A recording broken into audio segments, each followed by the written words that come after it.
ദൈവത്തിന് സ്തോത്രം. ഇന്ന് നമ്മൾ ഗാന പശ്ചാത്തലത്തിൽ ചിന്തിക്കുന്നത് സാധാരണ നമ്മൾ കർത്തൃമേശയ്ക്കൊക്കെ പാടാറുള്ളൊരു പാട്ട്, ഇമ്മാനുവേൽ തൻ ചങ്കതിൽ നിന്നൊഴുകും രക്തം. നമുക്കെല്ലാവർക്കും അറിയാവുന്നൊരു പാട്ടാണല്ലോ. പാപക്കാര നീക്കുമതിൽ മുങ്ങിത്തീർന്നാലാരും എൻ പേർക്കേശു മാരിച്ചെന്നു ഞാൻ വിശ്വസിക്കുന്നു. വളരെ മനോഹരമായ ഈ പാട്ട്. ഇതിൻ്റെ ഇംഗ്ലീഷിൽ എഴുതുകയാണ്. ഈ പാട്ട് ആദ്യമായിട്ട് ഇംഗ്ലീഷിലെഴുതി ആ പാട്ട് മലയാളത്തിലൂടെ ട്രാൻസ്ലേറ്റ് ചെയ്താണ് നമ്മൾ പാടാറുള്ളത്. ഇംഗ്ലീഷിലെ പാട്ട്, there is A fountain filled with blood drawn from Emmanuel's veins, all sinners plunged beneath the flood, lose all their guilty stains. ഈ രക്തത്തിൽ ആര് ഏൽപ്പിച്ചു കൊടുക്കുന്നുവോ, ആര് മുങ്ങുന്നുവോ, കുളിക്കപ്പെടുന്നുവോ എന്ന് പറഞ്ഞാൽ ആരാ രക്തത്തിലേക്ക് ഏൽപ്പിച്ചു കൊടുക്കുന്നോ അവരുടെ സകല മാലിന്യങ്ങളും അവരുടെ സകല പാപക്കറകളും നീക്കി ശുദ്ധമാക്കുവാൻ പര്യാപ്തമാണ് ഈ ബ്ലഡ്. സ്തോത്രം. ടി കോശി എന്ന് പറയുന്ന അച്ഛൻ മലയാളത്തിലേക്ക് ട്രാൻസ്ലേറ്റ് ചെയ്താണ് നമ്മൾ സാറിന് പാടാറുള്ളത്. സ്തോത്രം. ഈ പാട്ട് എഴുതിയ ആളിനെക്കുറിച്ച് 1731 നവംബർ 15, അതായത് 1731 18 നൂറ്റാണ്ടിൻ്റെ 1/3 സമയമായപ്പോൾ AD 1731 നവംബർ മാസം 15 ഇംഗ്ലണ്ടിൽ ജനിച്ചു. പിതാവ് ഒരു ആംഗ്ലിക്കൻ പുരോഹിതനായിരുന്നു. 6 വയസ്സുള്ളപ്പോൾ അമ്മ മരിച്ചു. അതിൻ്റെ പേര് കൂപ്പർ, വില്യം കൂപ്പർ എന്ന മാന്യ വ്യക്തിയാണ് ഈ പാട്ട് എഴുതിയത്. കൂപ്പറിന് ഏറ്റവും പ്രിയപ്പെട്ടതായിരുന്നു തൻ്റെ മാതാവ്. ആ ചെറുപ്രായത്തിൽ മരിച്ചെങ്കിലും ആ മാതാവിനെ ഒരിക്കലും മറക്കാൻ കൂപ്പറിന് കഴിയുമായിരുന്നില്ല. അദ്ദേഹം തൻ്റെ പല പുസ്തകങ്ങളും എഴുതിയിട്ടുണ്ട്. എൻ്റെ അമ്മയെ ഓർക്കാത്ത ഒറ്റ ദിവസവും എൻ്റെ ജീവിതത്തിൽ ഇന്ന് വരെ കടന്നു പോയിട്ടില്ല. സ്തോത്രം. അത്ര ബന്ധമായിരുന്നു മാതാവുമായിട്ട് കൂപ്പറിന്. സ്തോത്രം. നോക്കിയേ, ഈ വ്യക്തിയുടെ ജീവിതം വളരെ വിഷമകരമായ ഒരു ജീവിതമായിരുന്നു. അതായത് ഒരു മാനസികമായിട്ടും ശാരീരികമായിട്ടും ബാധിക്കപ്പെട്ട ഒരു വ്യക്തിയായിരുന്നു വില്യം കൂപ്പർ. വെസ്റ്റ് മിനിസ്റ്ററിൽ നിന്ന് നിയമ പഠനമൊക്കെ പാസ്സാക്കി. എന്നാൽ കോടതിയിൽ ബാറിൽ അദ്ദേഹം ജോയിൻ ചെയ്തെങ്കിലും കോടതിയിൽ ഒരു കേസും ബാധിച്ചിട്ടില്ല. അദ്ദേഹത്തിനൊരു ചിന്ത വരുമായിരുന്നു, പക്ഷം പിടിച്ച് വാദിച്ച് ജയിക്കാൻ ആർക്ക് വേണ്ടിയും താൻ തയ്യാറില്ല. അതുകൊണ്ട് അദ്ദേഹം അങ്ങനെ പ്രാക്ടീസ് ചെയ്യാനായിട്ട് പോയില്ല. സ്തോത്രം. ഇപ്പോൾ പറഞ്ഞ പോലെ ഇടയ്ക്കിടയ്ക്ക് മാനസിക പ്രശ്നം ഉണ്ടാകുന്നു, വിഷാദത്തിന് അടിമപ്പെടുന്നു. ഒടുവിൽ നല്ലതായിട്ട് ഗാനങ്ങൾ എഴുതാൻ, കവിത എഴുതുവാൻ കഴിവുള്ളൊരു വ്യക്തിയായിരുന്നു. സെക്കുലർ കവിതകൾ എഴുതുമായിരുന്നു. ആ ഭാഗത്തേക്കൊന്ന് കടക്കാനായിട്ട് അദ്ദേഹം ശ്രമിച്ചു. പക്ഷേ അവിടെയും നല്ല പാട്ടുകളൊക്കെ എഴുതി. പക്ഷേ അതിൽ കോൺസെൻട്രേറ്റ് ചെയ്യാനോ അത് പ്രസിദ്ധപ്പെടുത്താനോ ആ ലെവലിൽ വരാനോ ഒന്നും അദ്ദേഹത്തിന് കഴിഞ്ഞില്ല. കാരണം ഇതൊക്കെയാണ് ഇടയ്ക്ക് വിഭ്രമം ഉണ്ടാകുക, വിഷാദം ഉണ്ടാകുക, ആത്മവിശ്വാസം നഷ്ടപ്പെടുക.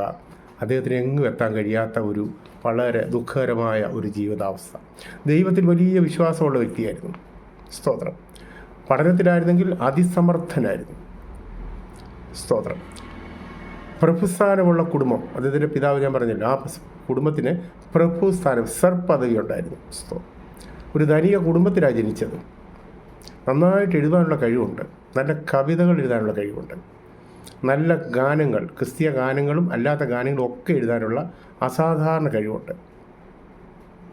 18-ാമത്തെ വയസ്സിൽ ബിരുദം കിട്ടി. 21-ാമത്തെ വയസ്സിൽ നിയമത്തിൽ അദ്ദേഹം ഗ്രാജുവേറ്റ് ചെയ്തു. സ്തോത്രം. ഇവിടെ ഒരു മാനസിക ചികിത്സാ കേന്ദ്രത്തിൽ അദ്ദേഹം അഡ്മിറ്റ് ചെയ്യപ്പെട്ടു. ആ മാനസിക ചികിത്സ നടത്തിക്കൊണ്ടിരുന്ന ഡോക്ടറുടെ പേര് കോട്ടൺ എന്നായിരുന്നു. അദ്ദേഹം ഒരു വലിയ ദൈവവിശ്വാസിയായിരുന്നു.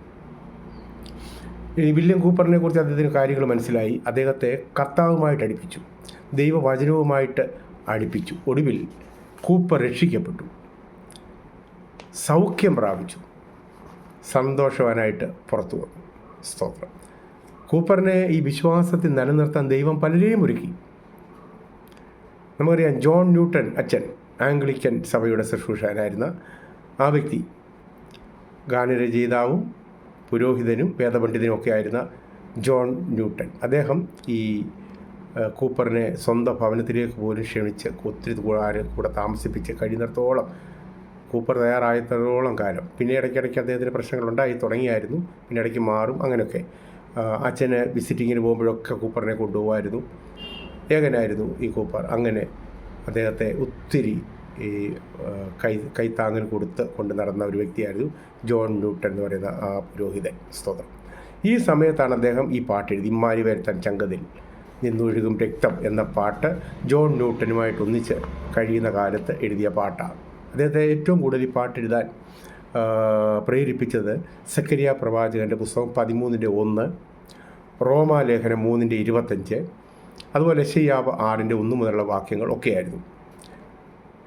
നമുക്കറിയാമല്ലോ, സക്കറിയ പ്രവാചകൻ്റെ പുസ്തകം 13-ാം അധ്യായം 1-ാം വാക്യത്തെ നമ്മളിങ്ങനെ വായിക്കുന്നു. അന്നാളിൽ ദാവീദ് ഗൃഹത്തിനും യെരൂശലേം നിവാസികൾക്കും പാപത്തിൻ്റെയും മാലിന്യത്തിൻ്റെയും പരിഹാരത്തിനായി ഒരു ഉറവ തുറന്നിരിക്കും. പാപവും ഏത് മാലിന്യവും കഴുകിക്കളയാൻ പര്യാപ്തമായ ഒരു ഉറവ ഉണ്ട്. സ്തോത്രം. അദ്ദേഹത്തെ വലിയ തോതിൽ അത് ഇങ്ങനെ ഇൻഫ്ലുവൻസ് ചെയ്തു. റോമാലേഖനം 3:25, വിശ്വസിക്കുന്നവർക്ക് അവൻ തൻ്റെ രക്തം മൂലം പ്രായശ്ചിത്തമാക്കുവാൻ ദൈവം അവനെ പരസ്യമായി നിർത്തിയിരിക്കുന്നു. ദൈവം തൻ്റെ പൊറുമയിൽ മുൻകഴിഞ്ഞ പാപങ്ങളെ ശിക്ഷിക്കാതെ വിടുക നിമിത്തം തൻ്റെ നീതിയെ പ്രദർശിപ്പിക്കുന്നു. അതായത് ഏത് പാപിയുടെയും പാപത്തെ കഴുകിക്കളയാൻ കഴിയുന്ന ഒരു ലിക്വിഡുണ്ട്. അത് ലോകത്തിൽ ഒരു കമ്പനിയും കണ്ടുപിടിച്ചിട്ടില്ല, കണ്ടുപിടിക്കാൻ കഴിയത്തുമില്ല. പാപക്കറകളെ കഴുകിക്കളയാൻ കഴിയുന്ന ഏക ലിക്വിഡ് യേശുവിൻ്റെ രക്തമാണ്.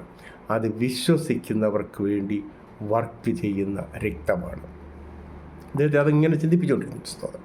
നമ്മൾ കാണുന്ന യെശയ്യാ പ്രവാചകൻ്റെ പുസ്തകം 6-ാം അധ്യായം 1-ാം വാക്യം, ഉസിയാ രാജാവ് മരിച്ചയാണ്ടിൽ കർത്താവ് ഉയർന്നും പൊങ്ങിയുള്ള സിംഹാസനത്തിലിരിക്കുന്നത് യെശയ്യാവ് കാണുന്നു. അവൻ്റെ വസ്ത്രങ്ങളുടെ വിളുമ്പുകൾ മന്ദിരത്തെ നിറച്ചിരുന്നു. സാറാപ്പുകൾ അവന് ചുറ്റും പറക്കുന്നു.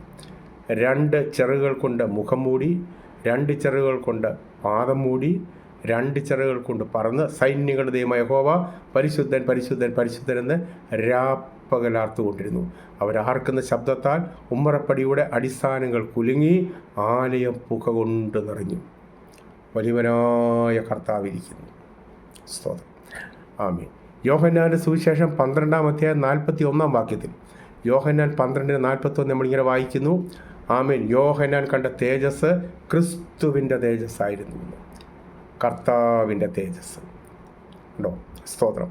അപ്പം യെശയ്യാവ് ഈ കണ്ട തേജസ്, സാറാപ്പുകൾ, ശുദ്ധിയുള്ള സാറാപ്പുകൾ പോലും മുഖത്തോട് നോക്കാൻ ധൈര്യമില്ലാതെ 2 ചിറകുകൾ കൊണ്ട് മുഖവും മൂടിക്കൊണ്ടാണ് പറക്കുന്നത്. എന്നിട്ടാണ് തമ്മിൽ പറയുന്നത്, സൈന്യങ്ങളുടെ ദൈവമായ യഹോവ പരിശുദ്ധൻ പരിശുദ്ധൻ പരിശുദ്ധൻ എന്ന് രാപ്പകൽ ആർത്തുകൊണ്ടിരുന്നു. അപ്പോൾ നോക്കിയേ, അത്ര പരിശുദ്ധനായ യഹോവ എന്ന് പറഞ്ഞാൽ ദൈവം എന്നുള്ള അർത്ഥത്തിലാണ് പറഞ്ഞിരിക്കുന്നത്. ദൈവം. 12:41 നമ്മൾ വായിക്കുന്നു. യോഹന്നാൻ 12:40 നമ്മൾ വായിക്കുന്നു. അത് ക്രിസ്തുവിൻ്റെ തേജസ്സാണ് കണ്ടത്. അവൻ ദൈവരൂപത്തിലിരിക്കെ, ഫിലിപ്പിയ ലേഖനം 2-ാം അധ്യായത്തിൻ്റെ 6 മുതലുള്ള വാക്യങ്ങൾ നമ്മൾ വായിക്കുന്നു. അവൻ ദൈവരൂപത്തിലിരിക്കെ ദൈവത്തോടുള്ള സമത്വം മുറുകെ പിടിച്ചുകൊള്ളണമെന്ന് വിചാരിക്കാതെ ഈ ഭൂമിയിൽ വന്നു. ദാസനായി, മനുഷ്യനായി, ക്രൂശിലെ മരണത്തോളം തന്നെത്താൻ താഴ്ത്തി. അതുകൊണ്ട് പിതാവ് അവനെ ഏറ്റവും ഉയർത്തി, എല്ലാ നാമത്തിനും മേലായി നൽകി. അവൻ്റെ മുൻപിൽ എല്ലാ മുട്ടുകളും മടങ്ങും. സ്വർലോകരുടെയും ഭൂലോകരുടെയും അധോലോകരുടെയും എല്ലാ മുഴങ്കാലും ക്രിസ്തുവിന് മുമ്പിൽ മുഴങ്ങും. ആമേൻ. മടങ്ങും.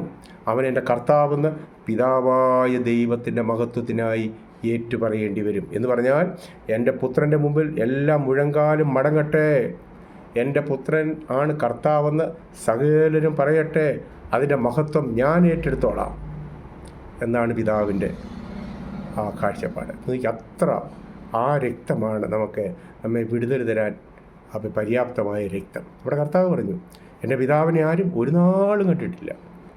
ആമേൻ. അപ്പോസ്തലന്മാരൊക്കെ പറഞ്ഞു. ആമേൻ. യേശു കർത്താവ് പൂർണ്ണ വെളിപ്പാടാണ്, ദൈവത്തിൻ്റെ പൂർണ്ണ വെളിപ്പാടാണ്.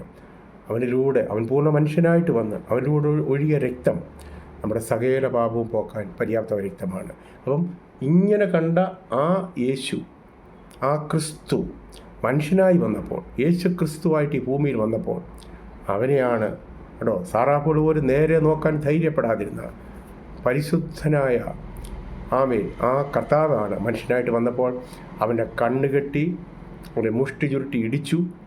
ക്രിസ്തുവേ പ്രവചിക്കുക, നിന്നെ ഇപ്പോൾ ആരാണ് ഇടിച്ചത്? കർത്താവിൻ്റെ മുഖത്തെ ശ്മശ്രുക്കൾ വലിച്ചു പറിച്ചു. കർത്താവിനെ തുപ്പി തലയിൽ പുൽക്കിരീടം വെച്ച് കോലുകൊണ്ട് ആഞ്ഞടിച്ചു.